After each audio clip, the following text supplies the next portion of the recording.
En el principio del tiempo todo era uno, unidad, Padre, latencia o sí mismo. El tiempo se extendió y expandió, y se abrió el espacio, y con la dimensión espacio-tiempo el dos, la dualidad, la madre, la gestación o lo otro.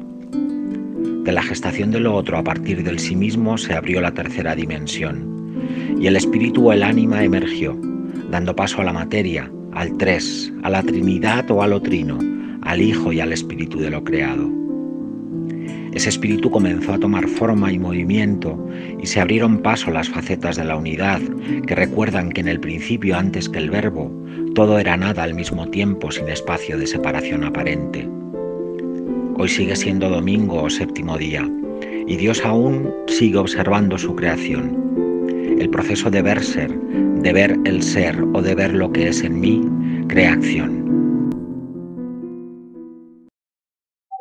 Pues te iba a preguntar, Pablo, porque sé que hiciste un programa, todavía no lo pude escuchar totalmente, justamente de Gurdjieff. No sé muy bien hasta dónde has investigado, pero bueno, agradeceríamos que nos digas algo, porque en la escuela sí que hemos hecho investigaciones sobre Gurdjieff y claro, el eneagrama es una de nuestras bases. Uh-huh. Para vernos. Ese programa lo hice hace muchos años, hará casi 8 años. Y digamos que de ahí a ahora ha pasado mucha agua bajo el puente. Entonces, si lo escuchas, quizá no refleje del todo mis visiones actuales, que eso pasa muy seguido. Cuando grabas cosas y las subes a la red, a veces la gente me escribe, aquí cuando dices tal cosa, y yo digo, sí, pero ya no pienso así, ¿no? ¿Qué pienso hoy de Gurdjieff sin ser un experto ni un gran investigador en su vida y su trabajo? Pienso que el Islam, con su aspecto del sufismo, tiene una profundización muy grande. Y Gurdjieff ha sido una de esas personas que tuvo contacto con estos maestros. De hecho, hace poco yo entrevisté a Oscar, un amigo mío de aquí de Málaga, y él está siguiendo las enseñanzas de una mujer que viajó a un país aquí europeo para tener una enseñanza especial con alguien, y ese alguien le dijo, no, tú tienes que ir directo al maestro. Y la mandó a Oriente, no sé si Turquía, pero tienes que ir, dice, sin tomar aviones. Así que ella tuvo que ir en combinaciones de barco y no sé qué, o de trenes y autobuses, y llegó finalmente a verlo. Y era un tipo de lo más común, era un empleado de banco o una cosa así, clásica actitud del sufí que por fuera no lo muestra y por dentro es otra cosa, y le dio una enseñanza acerca de Rumi, pero de un Rumi totalmente distinto. Por eso hace poco publicó un libro que esta mujer que lo tradujo, que es una mujer ya muy grande, lo tradujo Oscar al castellano, que se llama Rumi Desconocido, o Desconocido Rumi, ¿no? Creo que es Unknown Rumi. Y muestra ese otro aspecto que normalmente no se conoce. Entonces creo que Gurdjieff ha hecho algo así. Ha contactado a sus maestros en Oriente, que lo vemos en esta película de Encuentros con Hombres Notables, por ejemplo. Pero bueno, esa película es muy sesgada, tiene poquitas cosas, ¿no? Y también están sus libros, en relatos de Belcebú a su nieto. Y creó esta escuela iniciática como es clásica de los sufis. Los sufis hacen eso. De hecho, yo he conocido sufis aquí, en la propia ciudad de Oviedo, y me he acercado a su línea, me han llevado, pero lo que no me simpatiza demasiado, que es propio del chiismo también, es esta idea de nuevo de los maestros, ¿no? El gran maestro, ¿no? Había un maestro chipriota que murió hace poco, de la Naqshbandi, me parece, la Tarika. Y bueno, todos lo tienen como el maestro, y algunos otros dicen, no, yo canalizo los mensajes del maestro. Entonces tenían eso. Gurdjieff armó una escuela iniciática y tenían métodos muy, muy rigurosos. Entonces entiendo que para el que esos métodos rigurosos de esa manera y vividos en grupo le agradan, que es cosa difícil acá en Occidente, porque Oriente está acostumbrado a eso, a rendirle al gurú obediencia absoluta, porque Gurdjieff ponía hasta en riesgo de vida a algunos de sus discípulos, y acá en Occidente no, hay un rechazo de eso, de no, oye, ¿qué es lo que me quieres dar? Hasta ahí llego, esto no lo quiero hacer. No hay esa entrega absoluta. Y sé que, bueno, introdujo el eneagrama en Occidente con su escuela de Cuarto Camino, y el eneagrama me parece una herramienta grandiosa, como lo es también la astrología, por ejemplo. Pero bueno, el eneagrama tiene este análisis de la personalidad muy, muy, muy potente, que Claudio Naranjo lo ha popularizado también muchísimo. Sí, sí, sí, lo vemos en la escuela también. Pues mira, ahora que hablas de los maestros, me quedó también otra fotografía que son las vecinas de tu terraza, cuando empezaste a dar yoga, y eso me encantó. Es como otro paso, otra cosa distinta, ¿no? Ya ser el maestro y ser como la inspiración, no sé, para esas mujeres que eras, que le dabas clase. Y bueno, me gustaría que comentes un poco sobre ese pasaje. Claro, yo tengo la idea de que dando se recibe, ¿no? Y dando se aprende. Entonces, yo pensaba dos cosas. Primero, ¿de qué voy a trabajar cuando era pequeño? Decía, ¿de qué voy a trabajar cuando sea grande? Y yo tengo que trabajar de algo que implique hacer deporte, porque como soy muy perezoso, si no, no voy a hacer deporte. Entonces dije, o soy recolector de residuos, basurero, que corren atrás del camión todo el día, pero bueno, estaba el problema de que era muy riesgoso y te quedabas con un olor que después nadie te quería. Y después estaba la opción de algo como el yoga, que lo fui descubriendo y dije, esto es genial, porque puedo trabajar de algo que a su vez hago ejercicio yo, que yo por mí mismo quizá no me pondría a hacer yoga en casa. Entonces por eso hice eso. Y también una vez le dije a mi padre, le digo, ¿sabes lo que quiero hacer yo? Como había ido a hacer unos cursos con un hombre que se llamaba Caparelli. Caparelli, un italiano que nos llevaba a reconocer plantas en el monte, en la Sierra de los Padres. Y reconocíamos plantas medicinales. Él nos explicaba, esto se llama, no sé, diente de león, se trabaja así, esto es uña de gato y se prepara de la otra manera, sirve para esto. Entonces me gustó esa dinámica de llevar un grupo a hacer algo. Entonces yo le decía a mi papá, yo quiero armar un grupo, meterlo en un transporte público y llevarlo hasta algún lugar y ahí hacer meditación, un taller. No, dice, nadie te va a seguir con eso, es una locura. Entonces yo me había hecho inclusive un cartel en cartón de caja que ponía satsanga gratuito, ¿no? Entonces, porque lo había leído también que los hindúes se sentaban al lado del Ganges a explicar el Bhagavatam, un Purana, y que la gente se acercaba y disfrutaba de eso. Yo decía, pero ¿por qué no podemos hacer eso? Entonces yo me imaginaba sentándome en la peatonal San Martín, que es la calle importante de la ciudad de Mar del Plata, y con ese cartel que decía satsanga gratuito, y que se acercara quien quisiera y charlábamos acerca de estas cosas. Jamás lo hice, porque me daba un miedo terrible sentarme ahí, una vergüenza de que me iban a mirar, que pensaban de mí. Bueno, con el tiempo lo hago, porque lo que hago es satsanga. Lo que hago es hacer una reunión, sanga, acerca de algo sat, algo importante o verdadero. Entonces, la espada de Damocles es eso, es esa comunicación de cosas y ese feedback que se genera con el que lo oye o lo ve y después te da el feedback escribiendo, opinando, o este feedback, ¿ves? Tú misma en este momento que estamos aquí charlando, gracias a eso.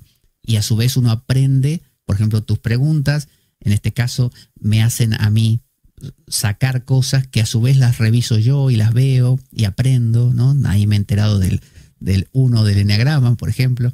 Entonces, acabé haciendo eso que me decían imposible. Más adelante una alumna mía me dijo de yoga, yo le dije, voy a empezar a estudiar astrología. Siempre que digo empezar a estudiar, se refiere a estudiarlo yo, soy muy en ese sentido autodidacta. Me dice, no, astrología es imposible, es todo matemática, es un lío, no vas a poder.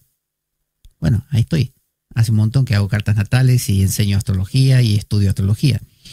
Entonces, esa ha sido mi actitud siempre.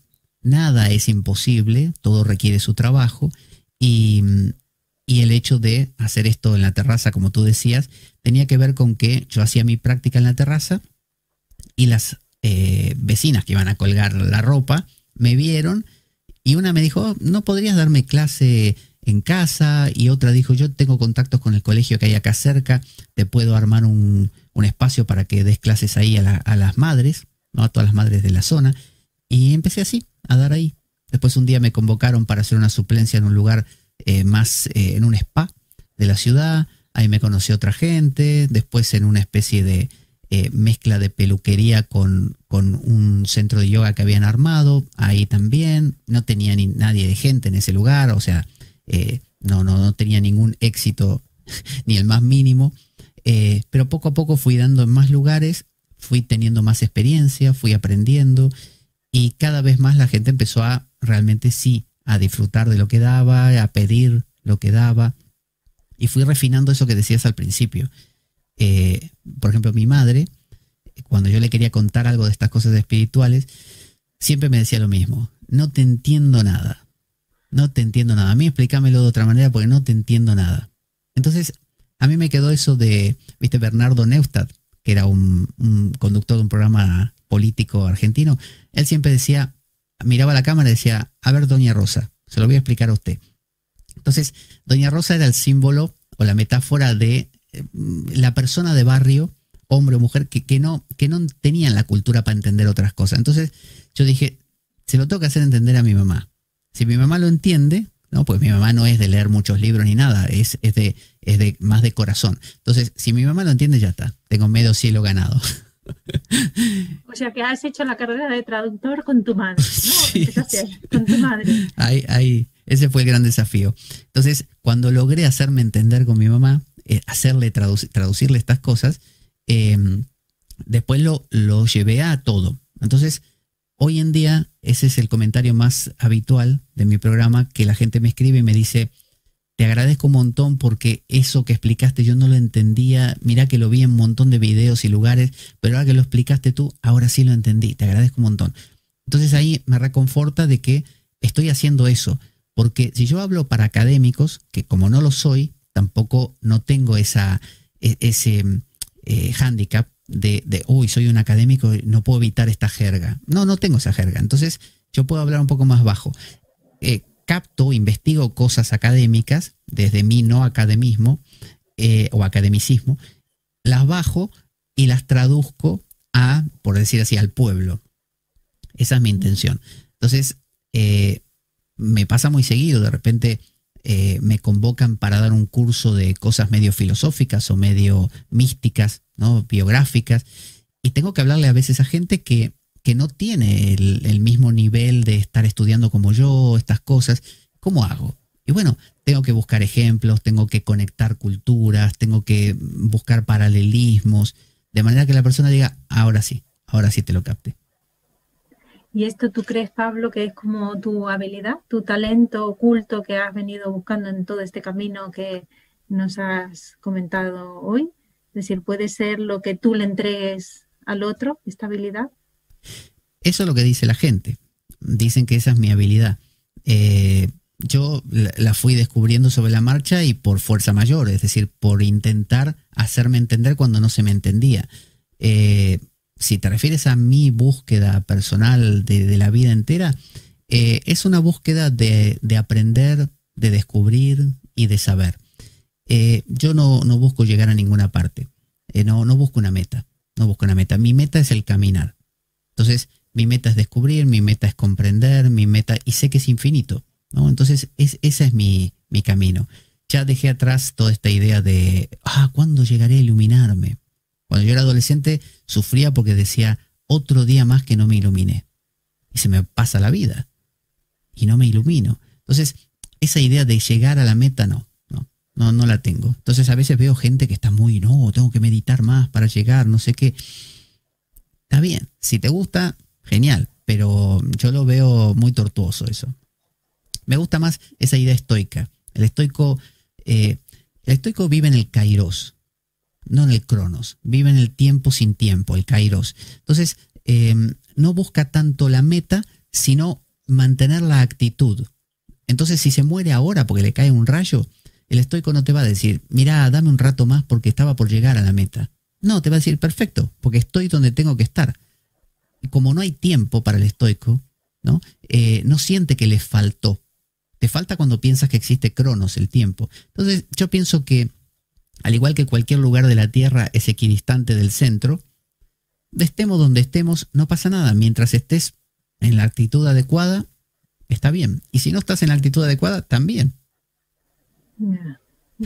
Sí, por lo que cuentas, no sé, lo recibo como transformaciones que se han ido dando, es decir, no es esa gran iluminación que a lo mejor tenemos, que pensamos, ¿no? Al comienzo de una búsqueda, de un camino, espiritual.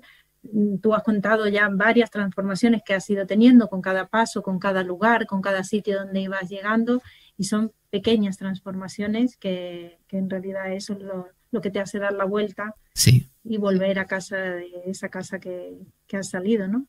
Yo- Y ahora me estoy acordando de un pasaje del libro que me ha gustado mucho, Pablo, cuando tú dices que hay un viejo adagio alquímico de ora, legge, legge, legge, relegge, labora, e invenies. Ora, lee, lee, lee, relee, trabaja y encontrarás.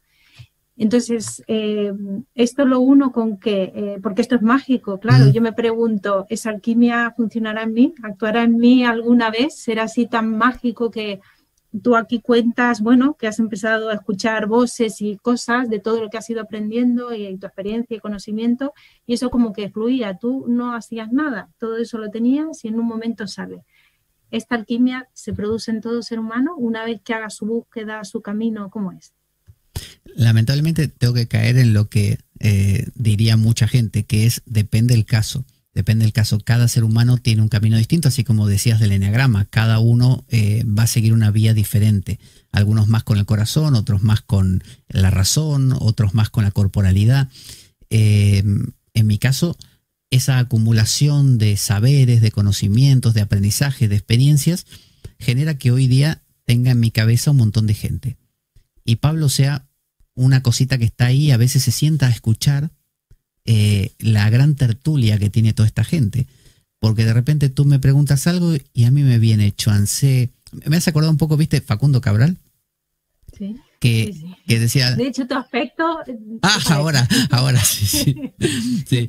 Por ejemplo, que él decía, no sé, la Madre Teresa decía que no sé cuánto, y como dijo también Rabindranath Tagore cuando decía, y después te salta Winston Churchill una vez, y tú dices, pero toda esa gente tiene, ¿cómo le viene todas esas citas que se leyó y se lo memorizó? No, sencillamente las fue recopilando y va cada cosa cayendo en su sitio. Entonces, estudiar filosofía a mí me parece genial porque te da eso. Tú estás ante una situación, una decisión, una manera de pensar y dices, claro, esto lo que decía Maquiavelo, es lo mismo. Y es como una especie de horma en la cual puedes situarte para pensar temas, ¿no? Gracias a que otro ya los pensó por esa vía. Entonces, eso es lo que me sucede. Yo creo que si todos nosotros estudiáramos, pero estudiar no quiere decir agarrar un libro tipo ratón de biblioteca y leer y leer y leer. Ese leye, es un poco el aprende, ¿no? Pero después fíjate que dice leye, releye, ¿no? Porque no es solamente lo leí una vez y ya está, sino que hay que, como hoy en día, que todo va tan vertiginoso, tú ves, no sé, un tweet y ya se fumó. Por eso yo Twitter no lo entiendo. Es una cosa que... son todas cosas chiquitas que desaparecen. En cambio, en nuestra juventud o niñez, tú tenías un manual, un libro, una enciclopedia, y yo tenía la enciclopedia Larousse, y tenía, no sé, 8 tomos eran, y los leía todos los días, y eran las mismas entradas, no había más. Mucho después apareció el Encarta, no sé si te acuerdas de ese, que era online. Pero no era como ahora con internet, sino que eran disquetes, por ejemplo, ¿no? Con lo cual era limitadísimo. Entonces tenías que exprimir, era como quizá tu abuelo o mi abuelo tendrían 4 libros y de esos libros sacaban la vida, ¿no? Entonces el releye tiene que ver con eso, con aprende a quedarte con las cosas, a no estar saltando como un mono de un lado para el otro. Eso yo creo que nos hace bien a todos. Eso no es para unas personas sino otras.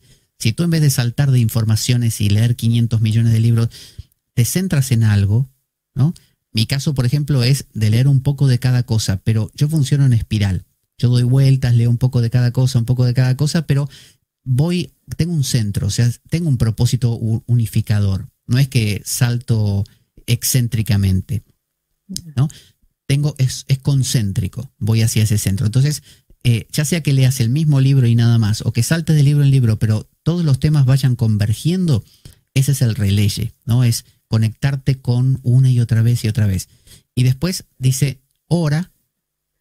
El ora tiene que ver con haz silencio, dialoga, ¿no? Haz silencio por un lado, pero también aprende a interactuar con ese silencio, no solamente a atestiguarlo pasivamente, ¿no? Que a veces se piensa que la oración es o rezo, Dios mío, dame esto, dame salud, dame, ¿no?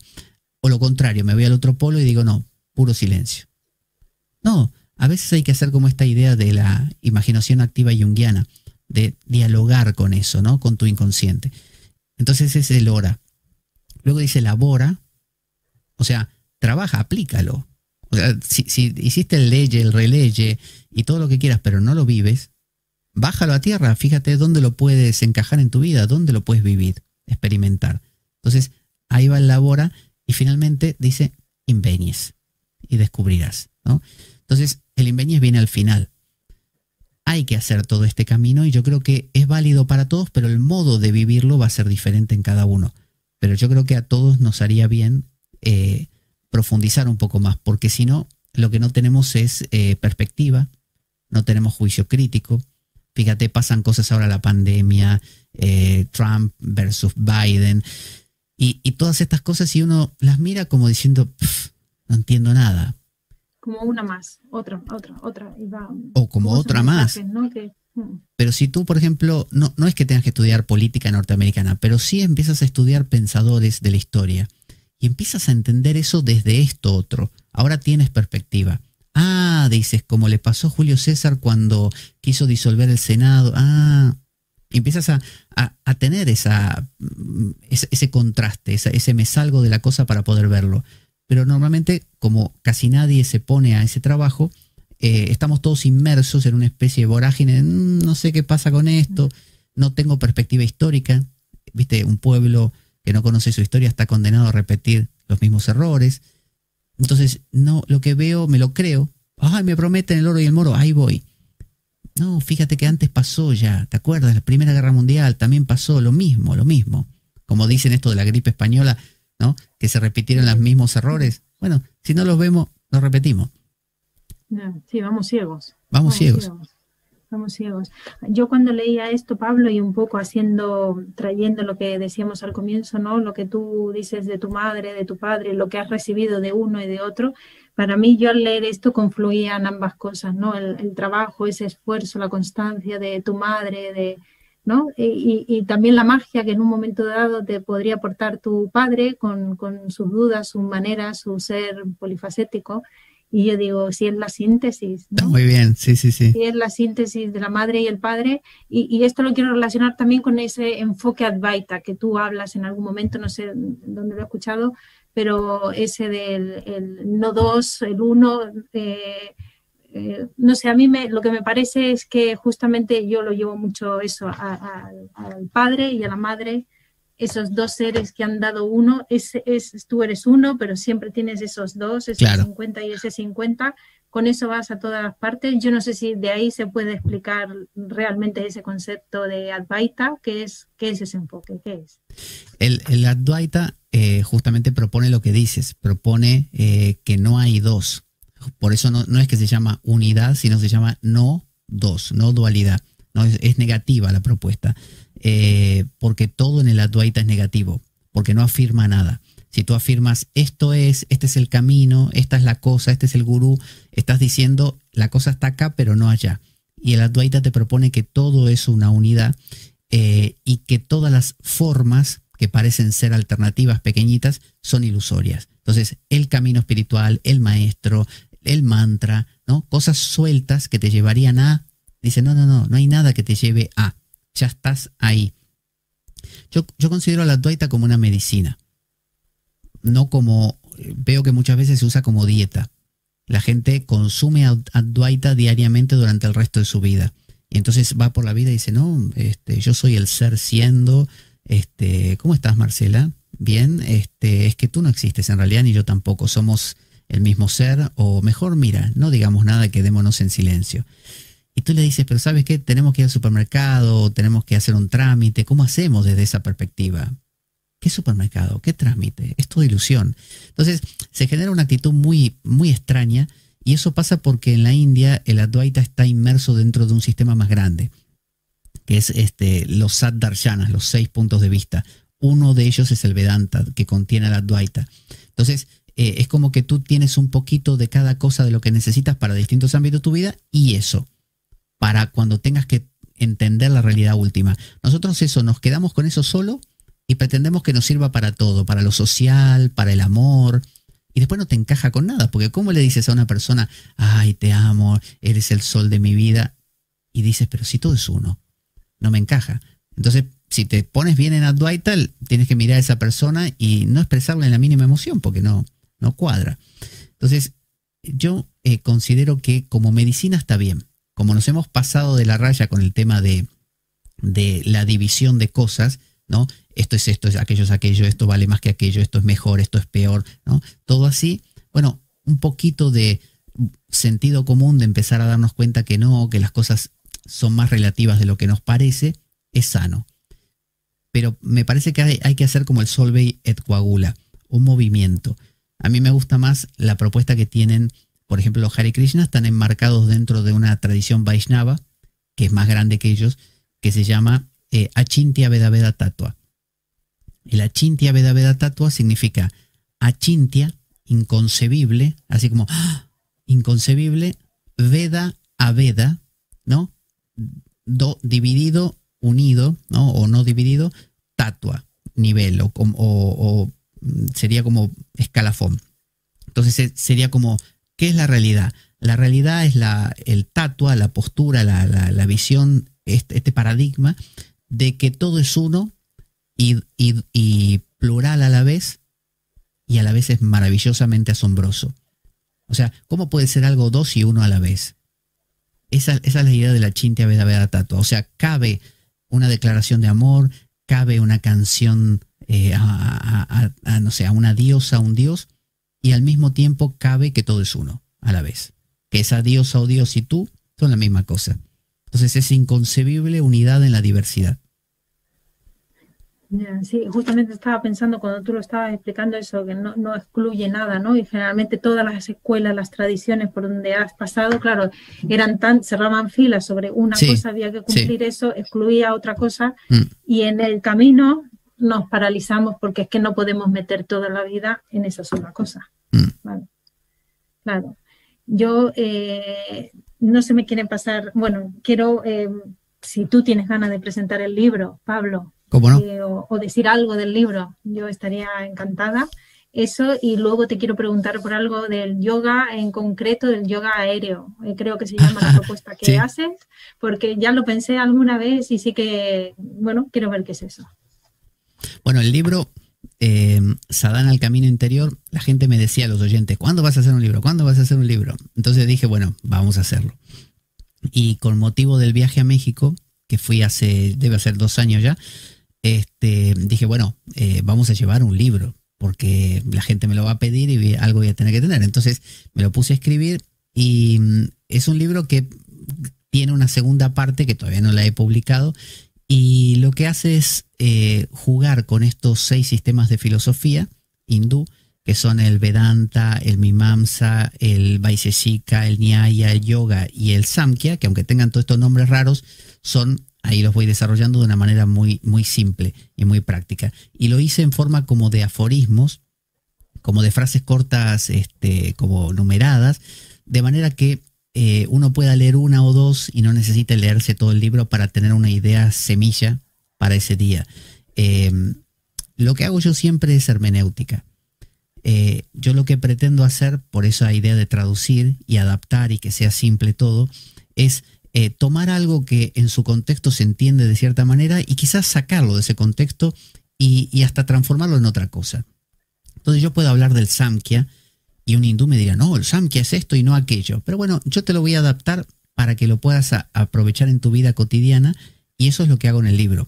Tomo conceptos hindúes que pueden sonar así muy esa jerga, y pretendo bajarlos a la cotidianidad y muestro cómo en tu vida diaria, no sé, desde el yoga, desde el Samkhya con Puruja, Prakriti, que parece raro esos nombres, pero cuando tú entiendes que Prakriti es la naturaleza, la madre naturaleza, ¿no? Todo lo que te rodea, tu propio cuerpo. Puruja es eso que uno dice es el ser, ¿no? Mi centro. Empiezas a entender que son cosas que las vives cada día. Y una vez que lo entiendes la propuesta que da esta tradición hindú, en este caso, la propuesta de transformación de uno mismo a través de esas herramientas. O sea que en el libro, con estos aforismos, vas extrapolando toda esa tradición y esa propuesta para que lo podamos aplicar en la vida diaria, ¿no? Muy bien, lo has dicho mucho más corto y más conciso y más claro. Algo así. Pues la verdad tengo muchas ganas de leerlo, como te he comentado, ya te he adelantado, me ha llegado esta semana, lo he empezado a leer y bueno, sí que me ha llamado la atención esta parte que te he leído. Y en cuanto a lo del yoga, pues nada, eso, a ver si nos puedes explicar un poco la propuesta del yoga aéreo. El yoga aéreo... No sé si se llama así realmente o tiene otros nombres distintos. Mira, el yoga, hay un yoga que es el yoga hindú antiguo, que no tiene nada que ver con lo que hacemos en los centros de yoga occidentales, incluido yo. Lo que hacemos en los centros de yoga occidentales es una mezcla de un montón de cosas, entre ellos la propia gimnasia occidental. Entonces, un yogi no haría una clase semanal de 2 veces por semana en un centro con otras personas. El yogi va a pedirle a un maestro que le enseñe yoga y el maestro lo más probable es que le diga no, váyase a su casa. Y tienes que seguir insistiendo durante un montón de tiempo, te trata mal, te hace quedar afuera, te hace cargar leña y cosas tontas, hasta que finalmente un día te dice, bueno, a ver, y te da 2 técnicas, te dice, bueno, vete a tu casa, practícala y vuelve en un año. Es eso la enseñanza del yoga tradicional. Luego el yoga en el siglo XX sufrió una transformación muy grande porque a principios del siglo XX o final del XIX, Krishnamacharya, un hindú, hizo una adaptación para el Imperio Británico, una fusión de cosas, y de ahí salieron estas líneas como el Ashtanga, el Iyengar, ¿no? Y de ahí se fueron ramificando, ¿no? Que son los más populares hoy en día. Y eso ya pierde la esencia del yoga original, pero es muy válido y muy útil para la salud corporal y mental de la gente. Bueno, eso es lo que practicamos en Occidente. A partir de ahí, imagínate, aparece yoga con pelotas, yoga con colgado de un columpio, yoga en el agua. Entonces, yo he dado, hace unos años me habían convocado en una piscina y di, de aquí de una zona cercana de donde vivo, y di aqua yoga, yoga en el agua, ¿no? Entonces, es adaptar a la piscina todo lo que se hace en una clase. Y es buenísimo, es muy agradable, pero no es el yoga original. Es otra cosa y tiene otro fin. Así también di, que ahora no estoy dando, yoga aéreo, aeroyoga le llaman, aeroyoga, que son columpios de tela, una tela muy resistente, que es una tela parecida a la que se usa para hacer telas. ¿Viste? Cuando las chicas que hacen circo se suben por unas telas paralelas así y van haciendo como piruetas. Eso. Bueno, se armó algo así, hay varios formatos, pero el más clásico es una U enganchada con unos mosquetones, ¿no? Con unas cadenas fuertes o cuerdas, y luego suele haber unas anillas a los lados en 3 niveles distintos. Y con eso tú puedes hacer todas las posturas de yoga, pero colgado de un columpio, en posición de sentado, en posición de tumbado boca abajo, boca arriba o de cabeza completamente. Y es buenísimo porque, por empezar, es lúdico. O sea, te ríes, te diviertes, colgar es divertido ya de por sí. Y cuando te pones de cabeza está buenísimo porque como te coge justo de la cintura, la tela te queda en la cintura, en la cadera, todo tu peso corporal de la cadera hacia la cabeza tira y las vértebras se separan entre sí y se crea una descompresión, que es lo contrario a lo que nos pasa cada día, que estamos aplastados. Entonces muchas veces es como, viste, te descomprime. Así que es bueno. Actualmente no lo estoy dando porque el gimnasio donde yo lo daba, luego me cambié de gimnasio, ya no di más en ese, y ese era el que tenía todo colgado el techo, el otro no. Y ahora actualmente tampoco estoy dando yoga físico en ningún sitio. Estoy más abocado ahora a cursos online de toda clase de cosas y reordenamiento vital. Eso te iba a preguntar, Pablo, ¿no? Un poco la frecuencia, si quieres decirnos del programa, de tus cursos, de las cosas que haces actualmente, ¿no? ¿Cómo te podemos encontrar, por ejemplo?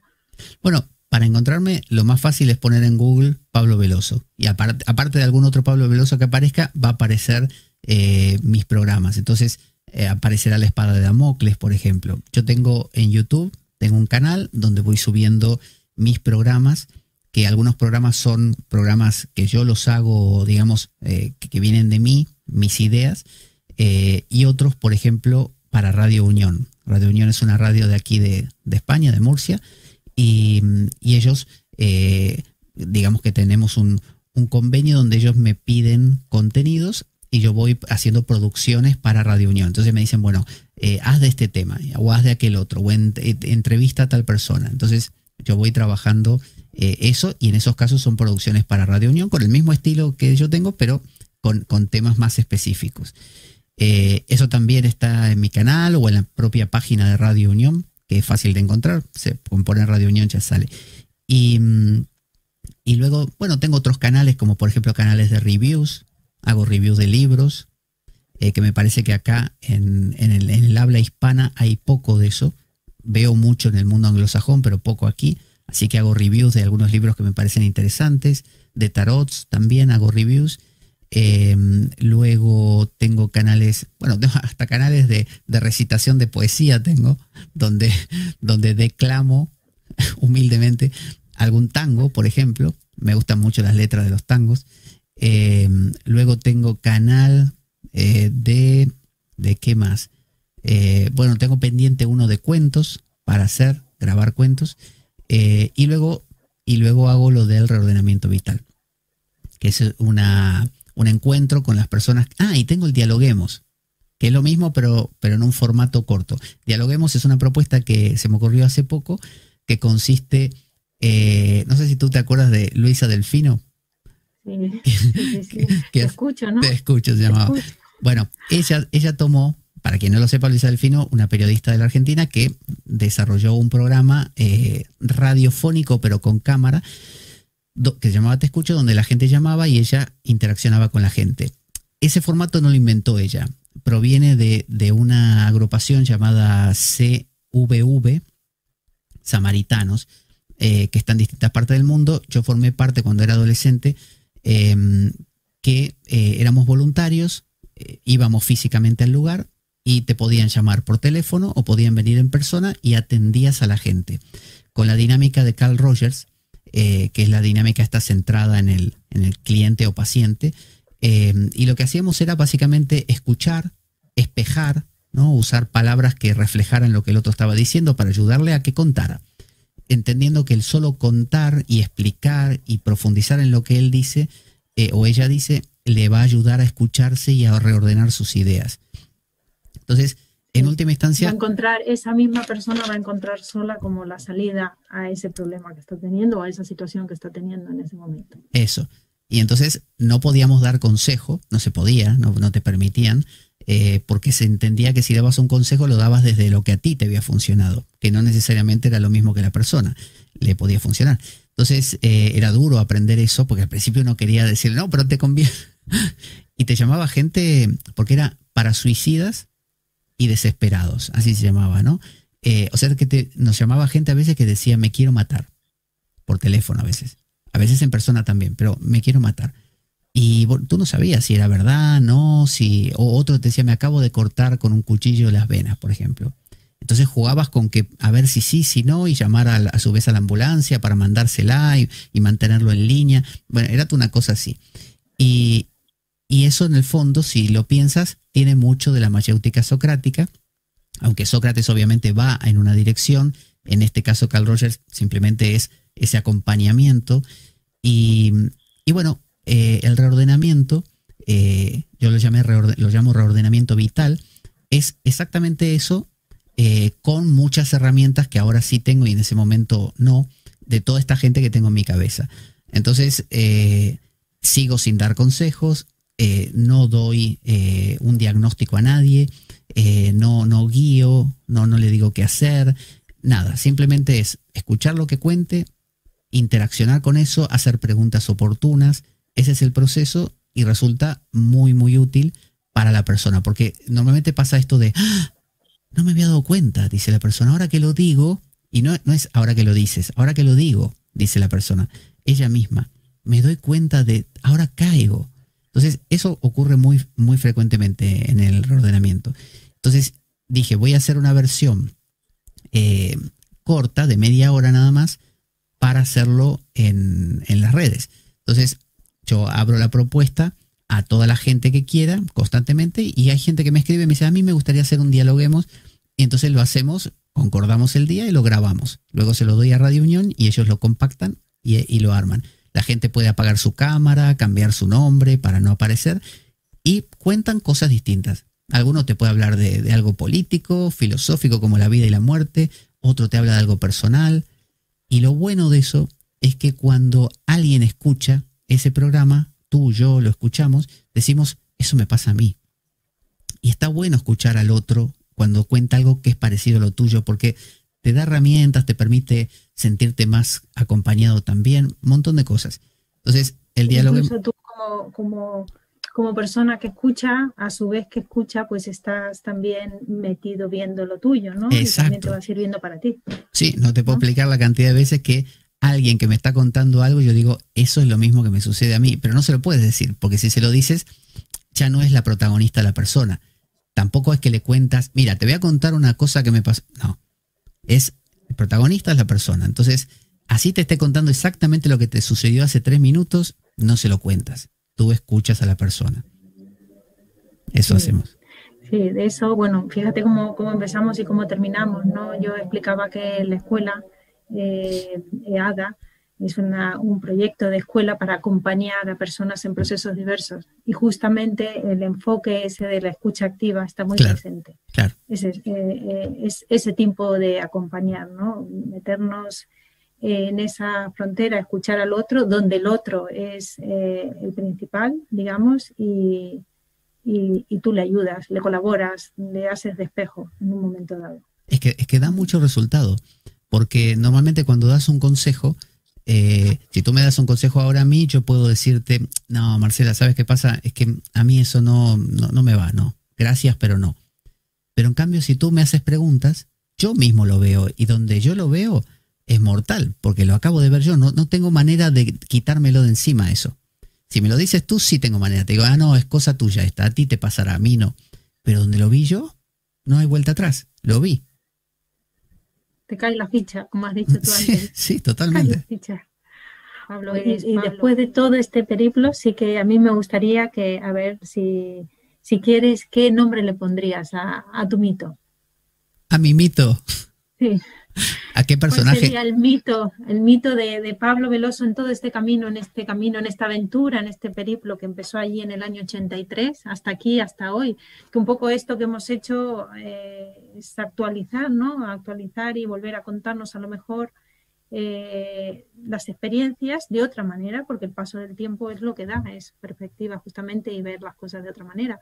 Así que no sé si quieres poner un nombre al mito.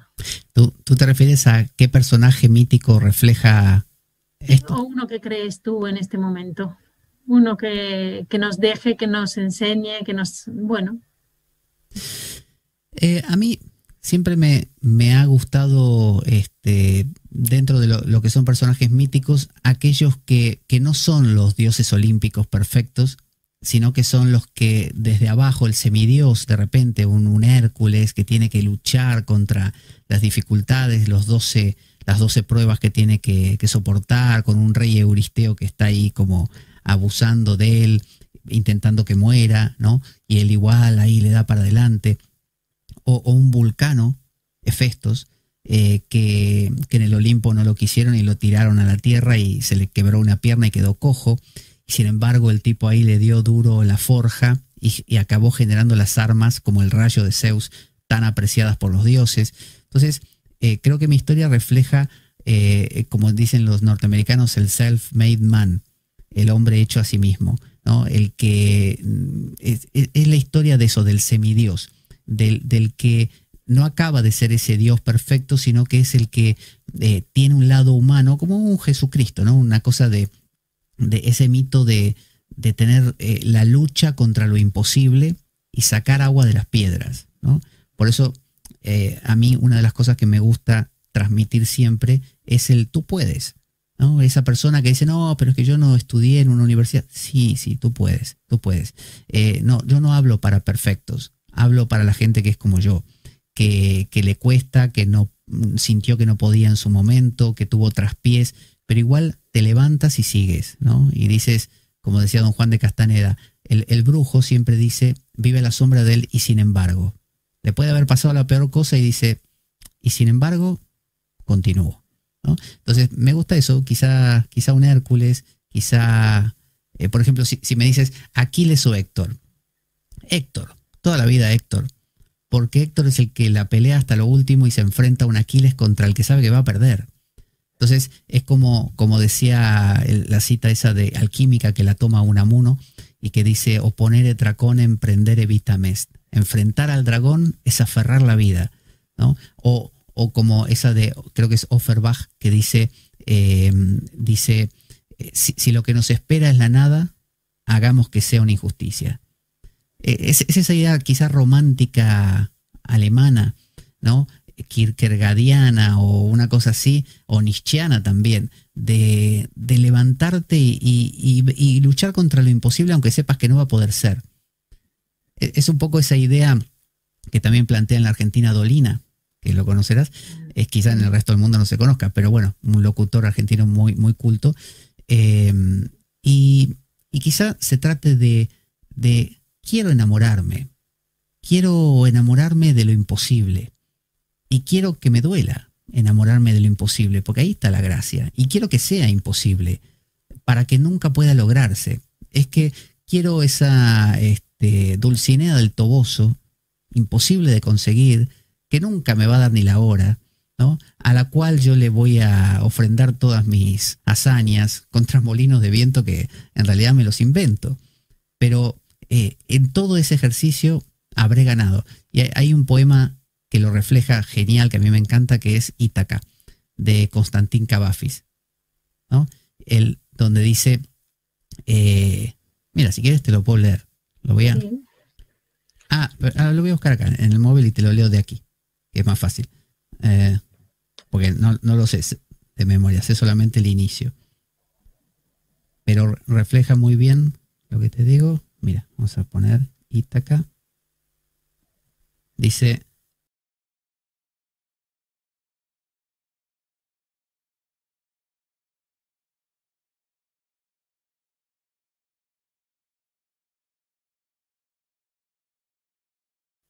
Cuando emprendas tu viaje a Ítaca, estás jugando con la idea de Ulises, Odiseo, que tiene que regresar a Ítaca después de la guerra de Troya, ¿no? Y todos sabemos que dio 1000 vueltas, que le pasaron 1000 cosas, y recién regresó después de mucho.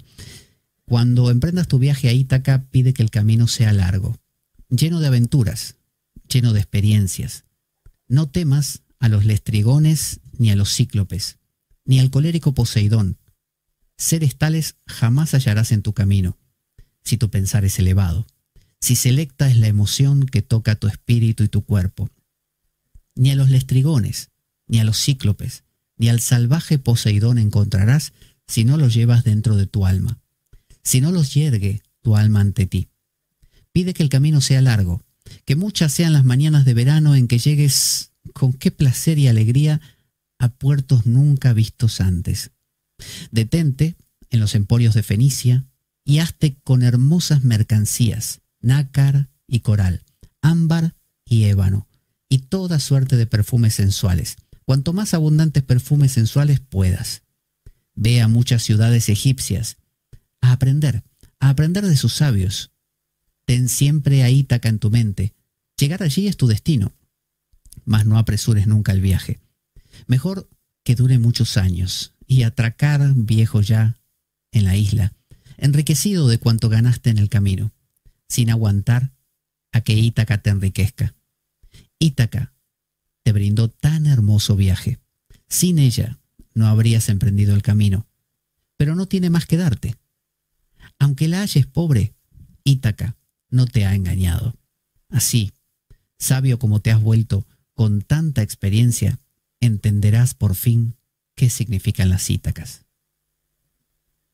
Yo creo que eso define cómo veo yo las cosas. Precioso, y a mí me ha quedado, y te la voy a poner ahora en ese texto, me parece una foto dando vuelta, y no sé, veo como esa constante, Pablo, en tu camino de ir, o sea, eso que tú dices ahí en el poema, enriquecido en el camino. La cuestión es ir, ir porque te llama, no por otra cosa, pero ir porque te llama. Y a mí me quedó una foto dando vuelta tuya, que un día te fuiste al monasterio de la Trapa en Azul y no te habían dicho que estaba cerrado ese día. Y te habían comentado que podías ir, pero claro, no te han dicho, bueno, abre tal día. Y tú tampoco preguntaste, tú fuiste allí porque la persona que te recomendó ir, él pensaba él mismo que tú no te ibas a animar. Y te has animado, has ido, y no solamente que has ido, que has dicho, voy a volver. Y o fui. sea, con esa foto y ese poema, me da como una constante de tu viaje. O sea, si tuviese que poner un titular, pondría esa foto del camino enriquecido y de ir allí donde te llaman, ¿no? Sí. Donde eres llamado y lo que a ti te llama, ¿no? Lo que a ti te apasiona. Sí, y la clave de este poema refleja eso, de que en ese ir, cuando alguien no creía en ti y había pensado que no ibas a ir y que fui y que no pude acceder porque estaba cerrado justamente ese día o no había acceso y tuve que volverme.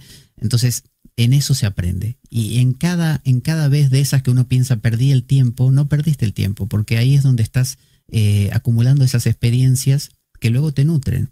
Y al final del camino, cuando uno se encuentre, no sé, metafóricamente con ese Dios que te diga, bueno, llegaste, y uno le va a decir, bueno, pero ahora descubro que no era tan importante encontrarte, sino todo lo que vi en el camino, que eso es lo que me enriqueció. Si me hubieras dado la oportunidad de venir el primer día, hubiera sido un ignorante. Ahora no sé qué soy, pero por lo menos he aprendido muchas cosas. Claro, y ese día que estaba cerrado confirmas que tú querías volver y realmente y verdaderamente ir, ¿no? No lo has perdido, has confirmado. Sí, en mi vida, por eso te decía, funcionan las cosas en espiral. Todo vuelve. Hay gente que es lineal. Por ejemplo, empieza a estudiar abogacía, termina abogacía. Empieza a leer un libro y lo termina. Y después empieza otro y lo termina. Lo mío es en espiral. Yo voy haciendo distintas cosas. Entonces, no sé, el cristianismo volvió 500.000 veces a mi vida. El hinduismo lo mismo. El tarot lo mismo. Entonces, en cada pasada que le doy es como una cosita más que voy aprendiendo. Y están todas conectadas además. A veces me pasa que en un ámbito que parece ajeno, como decir el tarot, descubro algo que proviene, no sé, digo, acá puedo entender el mito gnóstico que a su vez me hace entender al cristianismo. Yo cuando fui a Batuecas, aquí en España, un monasterio, quería ir a hacer un retiro, y porque lo monástico a mí siempre me ha llamado, y el padre Ramón de ahí de Batuecas, ahí me perdí lo que iba a decir, pero cuando fui a Batuecas, el padre Ramón me abrió la puerta del cristianismo, me dijo, bueno, me hizo una traducción de ese cristianismo y me preguntó cómo me había acercado. Y yo le dije que a través de la alquimia. Y a él le parecía muy raro que la alquimia que me hubiera acercado al cristianismo. Y sin embargo, si yo lo hubiera tomado literalmente, me hubiera parecido algo, no sé, poco interesante, ¿no? Como un Cristo que camina sobre las aguas, literalmente a mí no me aporta nada. Pero si esas aguas son las aguas de la vida, o si esas aguas representan el inconsciente, ya cuando le haces una traducción así, para mí eso se hace aprehensible. Entonces, la alquimia, con su sal, con su mercurio, con su azufre, con el alcaés y todas esas cosas, me dio un lenguaje que me permitió todo lo que leo en la Biblia, extraerlo con una pasión infinita porque me parece sumamente coherente e interesante. El gnosticismo me parece igual. Entonces, el hecho de traducir esa facilidad me la da el incursionar en muchas cosas. Si yo hiciera solo una, no tendría parámetro para poder extrapolar, como decías hace un rato, y poder mirar desde una mirada periférica. tendría que quedarme solo con eso.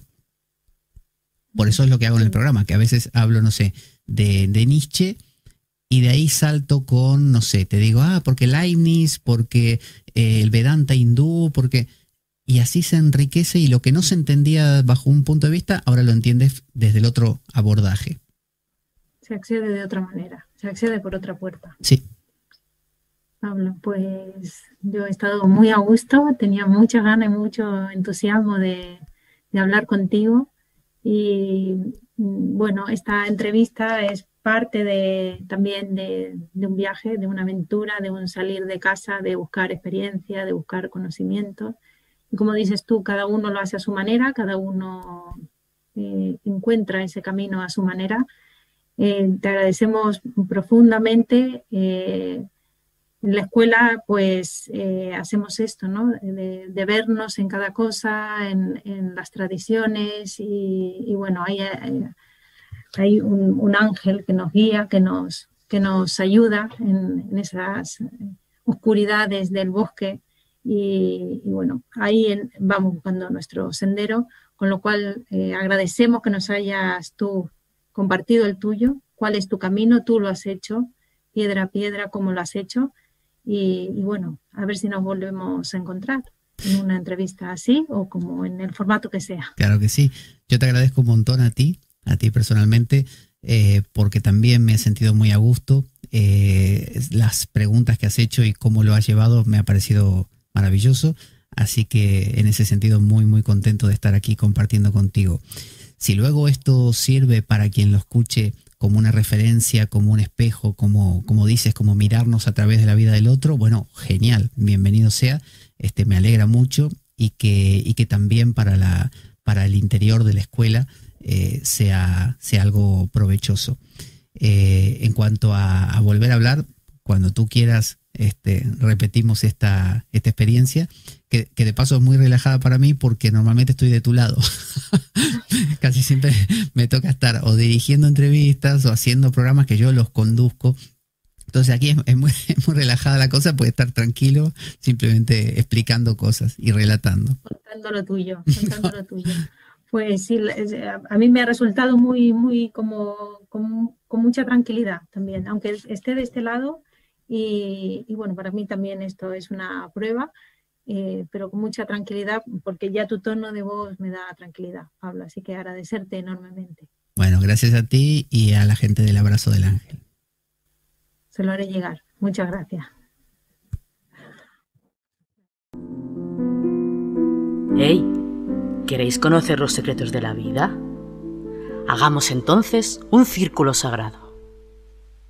Somos un círculo dentro de un círculo, sin principio ni final. Somos un círculo dentro de un círculo, sin principio ni final. Somos un círculo dentro de un círculo, sin principio ni final. Somos un círculo dentro de un círculo, sin principio ni final. Somos un círculo dentro de un círculo, sin principio ni final. Somos un círculo dentro de un círculo, sin principio ni final. Somos un círculo dentro de un círculo, sin principio.